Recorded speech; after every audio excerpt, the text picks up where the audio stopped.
स्वागत है आप सभी लोगों का सोलो लेवलिंग के एक नए एपिसोड के अंदर। जैसा कि हम लोगों ने लास्ट वाला एपिसोड तक देख लिया था, वांग डोंग सू और सांग सूहो एक खाली एरिया में जाते हैं फाइट करने के लिए। वांग डोंग सू भी सूहो को पीटने के लिए तैयार था, लेकिन उससे पहले वो कुछ कर पाता, सांग सूहो ही काफी ज्यादा तेजी से वांग डोंग सू के ऊपर अटैक कर देता है और वहीं पे लास्ट वाला एपिसोड खत्म हो गया था। तो इस एपिसोड की शुरुआत में सूहो, जो कि वांग डोंग सू के अटैक करने से पहले ही उसके ऊपर अटैक कर कर उसको घायल कर देना चाहता था, वो काफी ज्यादा तेजी से वांग डोंग सू के ऊपर जाता है अटैक करने के लिए। लेकिन वांग डोंग सू उसको देख लेता है और उल्टा ही उसके ऊपर अटैक करने के लिए सूहो जैसे ही उसके करीब आता है, वो उसके सामने जमीन पर एक किक मारता है, जिस वजह से पूरी जमीन ही उखड़ जाती है और सूहो आसमान में उड़ जाता है। और जैसे ही सूहो जमीन पर वापस नीचे आ रहा होता है, वांग डोंग सू अपना पंच बनाते हुए उससे कहता है कि आखिरकार तुझ जैसा समनर की इतनी हिम्मत कैसे हो गई कि वो मुझे क्लोज कॉम्बैट के लिए चैलेंज करे। और हाँ, वो जो तू ब्लैक चीजें जो भी होती है, वो चीजें जिनको तू समन करता है ना, जा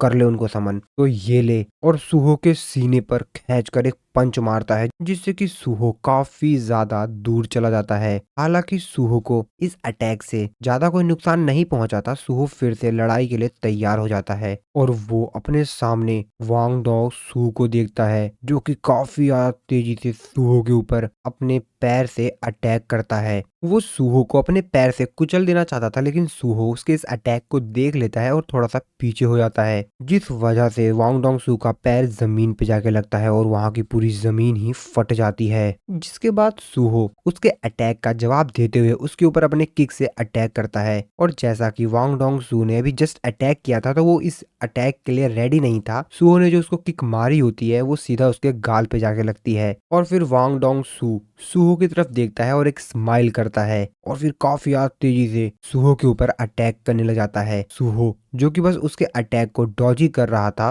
क्योंकि वो इतने ज्यादा तेजी से उसके ऊपर अटैक कर रहा था कि सूहो को तो मौका ही नहीं मिल रहा था कि वो उसके ऊपर उल्टा अटैक कर पाए। वांग डोंग सू जो कि सूहो के ऊपर लगातार अपने हाथों से पंजों से अटैक कर रहा था और उससे कहता है कि तेरे अंदर जितनी भी ताकत है तू अपनी सारी ताकत लगा ले, लेकिन याद रखियो तू अकेला हाँ मेरा कुछ भी नहीं बिगाड़ पाएगा। और तेरे अंदर जितनी भी पावर्स है, जितनी भी, अगर तू उन सारी पावर को भी एक साथ मिलाकर मेरे ऊपर अटैक करेगा तो भी मुझे हरा पाना नामुमकिन है। सूहो जो कि वांग डोंग सू के अटैक से अपने आप को बस बचा रहा था, वो भी अपने मन में सोचते हुए कहता है कि हाँ, ये बात मैं मानता हूँ कि तेरे और मेरे स्ट्रेंथ के बीच में जो गैप है वो बहुत ही ज्यादा बड़ा है, लेकिन फिर भी अब मुझे उतना ज्यादा दबाव फील नहीं होता जितना कि पहले होता था। अब मैं मेंटली काफी ज्यादा स्ट्रांग हो गया हूँ। तभी सूहो को एहसास होता है कि एक्चुअल में वो तो लड़ाई लड़ रहा है और लड़ाई के बीच में ही वो सपने देखने लग गया। जिस पे वांग डोंग सू भी उससे कहता है कितना घमंडी है, लड़ाई के बीच में ख्यालों में खोया हुआ है। जिसके बाद वांग डोंग सू अपना फाइनल अटैक सूहो के ऊपर करता है, जिससे कि उस घर की पूरी दीवार ही टूट जाती है। लेकिन तभी वांग डोंग सू कुछ नोटिस करता है। वो देखता है कि उसके हाथ के आर पार एक वीपन निकला हुआ है। वो काफी ज्यादा गुस्से में कहता है, बास्टर्ड, तूने अपना ये वीपन कब निकाला? सामने से धूल साफ होती है, वहां से सूहो आ रहा होता है। बेरू सूहो को देखते हुए कहता है कि यंग मोनार्च, आप ठीक तो है ना? जिस पे सूहो उसका रिप्लाई देते हुए कहता है, अभी के लिए बिना अपनी स्पेशल पावर का यूज किए एक एस रैंक रेफोर्समेंट टाइप हंटर से फाइट करना मेरे लिए कठिन है। अभी मैं अपने सेव किए हुए पॉइंट को स्ट्रेंथ में डालने का रिस्क नहीं लेना चाहता। मेरे लिए उन पॉइंट का कुछ और बेटर यूज है और अब मेरे पास जो भी है सब लगा के फाइट करूंगा। और फिर सूहो एक काफी लंबी जंप मारता है और सीधा उस फ्लोर पे जाता है जहां पर इन लोगों की फाइट हो रही थी। वांग डोंग सू अपने सामने सूहो को एक नया फॉर्म देखकर थोड़ा सा हैरान होता है। सूहो अपने नए फॉर्म में आता है और वो वांग डोंग सू से कहता है, तो चलो दूसरा राउंड शुरू करते हैं। वांग डोंग सू और सूहो ने यहाँ पर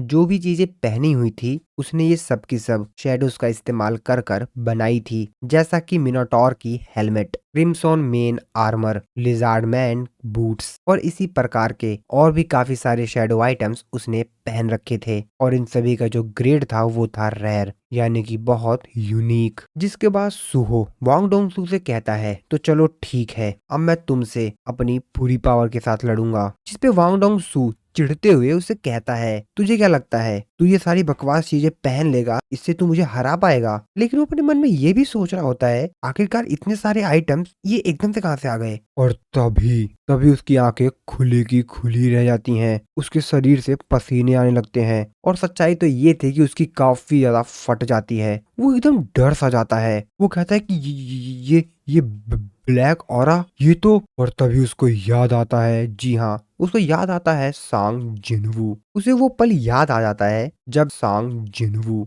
उससे कहता है, जैसा कि तुम्हारा मरने का कारण काफी ज्यादा ग्रिड था, तो क्यों ना मैं तुमको ग्रिड कहूँ। हाँ, ये नाम सही रहेगा ना? तुम्हें ये नाम पसंद आया ना, वांग डोंग सू? और उसे याद आ जाता है कि एक्चुअल में वो सांग जिनवू ही था जिसने कि मुझे अपना गुलाम बनाया था ग्रिड के रूप में। तो आप लोगों को याद होगा कि सांग जिनवू का जो एक शैडो सोल्जर था ग्रिड, जो कि काफी ज्यादा पावरफुल भी था, वो एक्चुअल में वांग डोंग सू ही था। और वांग डोंग सू को ये सब कुछ याद आ जाता है, यानी कि प्रीवियस वर्ल्ड की यादें उसे भी याद आ जाती हैं। तभी सूहो नोटिस करता है कि एक्चुअल में उसने यहाँ पर जो कपड़ा पहना हुआ है, यानी कि जो आइटम्स उसने पहन रखे हैं, वो काफी ज्यादा फैंसी लग रहा है। और इसीलिए वो डिसाइड करता है कि वो इसके अपीयरेंस को ऑफ कर देगा। और वो ऐसा ही करता है जिससे कि अब उसके ये जो फैंसी आइटम्स हैं वो दिखेंगे नहीं किसी को। वो अपने सामने देखता है और वांग डोंग सू को देखकर तो वो भी थोड़ा सा हैरान होता है कि अबे इसे क्या हो गया। वांग डोंग सू जो कि अपना सर पकड़कर काफी ज्यादा डरा हुआ था, वो तो बस अपने दिमाग में यही सोचा था कि, और उसे वो सारी की सारी यादें याद आने लगती है कि किस तरीके से सांग जिनवू ने उसको पीट पीट कर अपने शैडो सोल्जर में ऐड कर लिया था। और उसे ये सारी की सारी बातें याद आ जाती हैं। वो अपना सर पकड़ते हुए कहता है कि ये सब वो अपने मन में सोचते हुए कहता है कि उसके चारों तरफ जो काली कलर की धुंध उठ रही है, मुझे उसे देखना बंद करना होगा। मेरे दिमाग में ये दूसरों की यादें क्यों घूम रही हैं? नहीं, वो सही में किसी और की यादें हैं ना? नहीं, वो यादें शायद मेरी हैं। मैं उस बंदे का नाम जानता हूँ। मैं उस बंदे का नाम जानता हूँ जिसने कि मुझे हराया था। मैं अभी तक बस उसका नाम भूला हुआ था। उसका नाम क्या था? हाँ, सांग जिनवू। बहुत ज्यादा तेज से चिल्लाते हुए कहता है, सांग जिनवू। सुहो भी इस चीज को देखकर थोड़ा सा हैरान होता है। वो कहता है कि क्या ये मेरे पिता का नाम जानता है? तभी बेरू सू को बताता है कि एक्चुअल में ये ग्रिड है, जिसको कि शायद अपने प्रीवियस वर्ल्ड की जो मेमोरीज थी वो याद आ गई होंगी। जिसपे सू कहता है, क्या ग्रिड? तुम किस चीज के बारे में बात कर रहे हो बेरू? जिसपे बेरू सू को बताता है कि पहले वाली दुनिया में वांग डोंग सू और तुम्हारे पिता का रिलेशन अच्छा नहीं था। आखिर में वो खुद अपने ही हाथों मारा गया और फिर एक शैडो सोल्जर बन गया जिसका नाम ग्रिड था। अब लगता है कि उसे अपनी पुरानी जिंदगी की यादें याद आ गई हैं, और अगर वो च्यूल अपनी पिछली दुनिया की मेमोरीज को याद कर सकते हैं तो वांग डोंग सू के साथ भी ऐसा होना पॉसिबल है। वांग डोंग सू जो कि बहुत ही ज्यादा गुस्से में था, वो सूहो की तरफ देखते हुए कहता है, सांग जिनवू, सांग सूहो। और फिर वो उसने जो फैमिली फोटो तोड़ी हुई थी सूहो की, उसको याद करने लगता है। वो कहता है, ओ अब मुझे याद आया, वो फैमिली पिक्चर में वो उसी बास्टर्ड की फोटो थी, तो जरूर सांग सूहो सांग जिनवू का बेटा होगा। लेकिन आखिरकार क्यों सांग जिनवू इस दुनिया में एक हंटर के तौर पर एक्टिव नहीं है? क्या कोई कारण है जिस वजह से सांग जिनवू अभी कुछ कर नहीं रहे? जिसके बाद वांग डोंग सू काफी तेजी से सू की तरफ जाता है और सीधा उसके पास जाते ही उसके ऊपर अटैक कर देता है। लेकिन सूहो इस बार उसके अटैक को काफी आसानी से रोक लेता है और उसके ऊपर लगातार काफी तेजी से अटैक करने लगता है। और सूहो भी उसके सारे अटैक को बड़े ही आसानी से रोक रहा होता है। लेकिन वांग डोंग सू कहाँ मानने वाला था, वो लगातार अभी भी सूहो के ऊपर अटैक कर रहा होता है। वो अपने मन में सोचते हुए कहता है, वो ब्लैक ह्यूमंस, वो लोग सिर्फ नेक्रोमैंसर स्किल से बनाए गए शैडो सोल्जर्स हैं। वही स्किल जो कि सांग जिनवू ने मेरे ऊपर इस्तेमाल की थी। इसके पास भी चाहे उसी प्रकार की सिमिलर एबिलिटी हो, लेकिन वो असली मास्टर नहीं है, बस एक वीक कॉपी है। और ये मेरे लिए एक परफेक्ट मौका है सिचुएशन को पलटने का। मेरा बीता हुआ समय मुझे क्लियरली याद नहीं है, पर वो फीलिंग्स और एक्सपीरियंस अभी भी जिंदा है। अभी भी मुझे वो याद है, वो टाइम जब स्लेव की तरह सांग जिनवू को सर्व करता था। वो फीलिंग अभी भी मेरे अंदर है, और जो भी बेइज्जती, अपमान और दर्द मैंने झेला था, और उन सब की कीमत उसे उसके बेटे के जान से चुकानी होगी। तभी सूहो वांग डोंग सू से पूछता है, क्यों, क्या हुआ? तुम घबराए हुए लग रहे हो। वांग डोंग सू और उसके ऊपर अपने डैगर से अटैक करता है, और फिर वो अपने काफी सारे वीपन्स को निकाल कर वांग डोंग सू के ऊपर एक साथ अटैक कर देता है। वांग डोंग सू ये देखकर काफी हैरान होता है। वो कहता है, ये बंदा इतनी जल्दी इतना ताकतवर कैसे बन गया? और वो सूहो के अंदर से निकल रहे ऑरा को महसूस कर पा रहा था। जिसके बाद सूहो उसके ऊपर जो अलग अलग वीपन से अटैक कर रहा था उसके बारे में थोड़ा बताता है। वो बताता है शैडो आइटम से जो एक्स्ट्रा पावर स्टैट्स बूस्ट मिलता है और जो शैडो वीपन्स मैंने फील्ड डंजन को बार बार क्लियर करके बनाए हैं उनको मैं एक सिस्टम जिससे मैं उन वीपन्स या शैडोज को सीधा शैडोज से बुला सकता हूँ बिना इन्वेंट्री खोले। यानी कि सूहो अब बिना अपनी इन्वेंट्री को बार बार खोले उन शैडोज से जो उसने वीपन्स बनाए हैं वो उनको डायरेक्टली समन कर सकता है किसी भी समय। यानी कि सूहो की पावर सिर्फ उसके स्ट्रेंथ से ही नहीं बल्कि शैडो आइटम्स के बूस्ट से उसके द्वारा बनाए गए शैडो वीपन्स को जिसको कि वो तुरंत समन कर सकता है इन सब का कंबाइंड इफेक्ट है। और फिर सूहो काफी ज्यादा तेजी से वांग डोंग सू के ऊपर अलग अलग वीपन से अलग अलग दिशाओं से अटैक करने लगता है जिस चीज को देखकर तो वांग डोंग सू भी काफी ज्यादा हैरान होता है। और सूहो के इतने सारे अटैक से वांग डोंग सू बहुत ज्यादा घायल हो जाता है और फिर सूहो काफी ज्यादा तेज से जाकर उसके ऊपर एक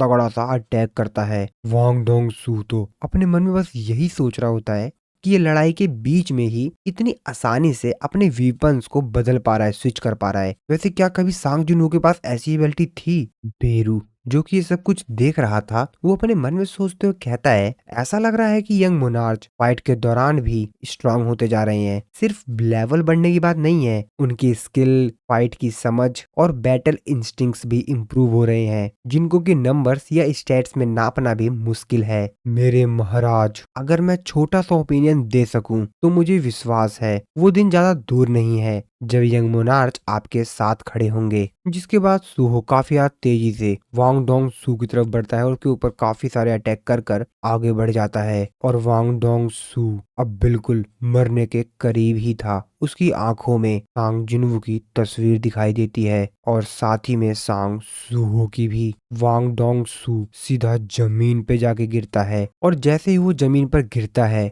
वो पूरा का पूरा फ्लोर ही टूट जाता है और वांग डोंग सू डायरेक्टली ग्राउंड फ्लोर पे आके गिरता है। और पता है वांग डोंग सू जब वहां से नीचे आ रहा था ग्राउंड फ्लोर पर तो अपने मन में क्या सोच रहा था? वो अपने मन में सोच रहा था मेरे को तो ऐसा बिल्कुल भी नहीं लगा था कि ये बंदा इतना ज्यादा ताकतवर होगा तो अभी के लिए मुझे यहाँ से भागना होगा और मैं इसके ऊपर दोबारा अपना एक नया ग्रुप बनाकर अटैक करूंगा। वैसे ये भागना नहीं है ये प्रिपरेशन है ताकि अगली बार जब मेरे से लड़ाई हो तो मैं इसको पूरी तरीके से खत्म ही कर दूं। मैं इसके ऊपर तब अटैक कर सकता हूँ जब इसके जो गार्ड हैं वो इसके आसपास नहीं होंगे और शायद इससे बेहतर ये रहेगा कि मैं इसके किसी करीबी का किडनैप कर लूं। फिर तो इससे कोई भी फर्क नहीं पड़ेगा कि ये कितना ज्यादा ताकतवर है। ये सब कुछ मीनिंगलेस होगा। वांग डोंग सू ये सब कुछ सोच ही रहा था कि तभी तभी हम लोग देखते हैं कि सूहो उस फ्लोर से डायरेक्टली नीचे ग्राउंड फ्लोर पे आता है और नीचे आते ही वांग डोंग सू के ऊपर सीधा अटैक कर देता है और इस अटैक से वांग डोंग सू की हालत पूरी तरीके से खराब हो जाती है। वो बस अपनी अंतिम सांस गिन रहा था। वो सूहो से कहता है नहीं क्या तू भी मुझे अपना गुलाम बनाने वाला है तो आगे बढ़ और कोशिश कर। मैं अपनी पूरी ताकत लगा के तुझे रोकूंगा और खुद ही तुझे मार दूंगा तुम दोनों को तुझे और सांग जिनवू को। जिस पे सूहो उससे कहता है कि तुम्हारी डिजायर बहुत ज्यादा ग्रिडी है। अगर तुम मुझे ही नहीं हरा पाए तो मेरे पिता तक कभी नहीं पहुंच पाओगे। जितने तुम्हारे बस की है तुम उतनी कोशिश कर लो। लेकिन मुझे इस चीज के ऊपर भी शक हो रहा है कि तुम्हारे पास इतना सोचने का भी समय है। ये बात सुनकर वांग डोंग सू काफी ज्यादा बड़ा हो जाता है और चिल्लाते हुए कहता है सांग सूहो। और फिर सूहो उसके ऊपर एक अटैक करता है और फिर इसी सीन के साथ हमारा ये वाला जो एपिसोड है वो खत्म हो जाता है। आई होप आप लोग को वीडियो अच्छी लगी होगी तो मिलता हूँ मैं आप लोगों को नेक्स्ट वीडियो में।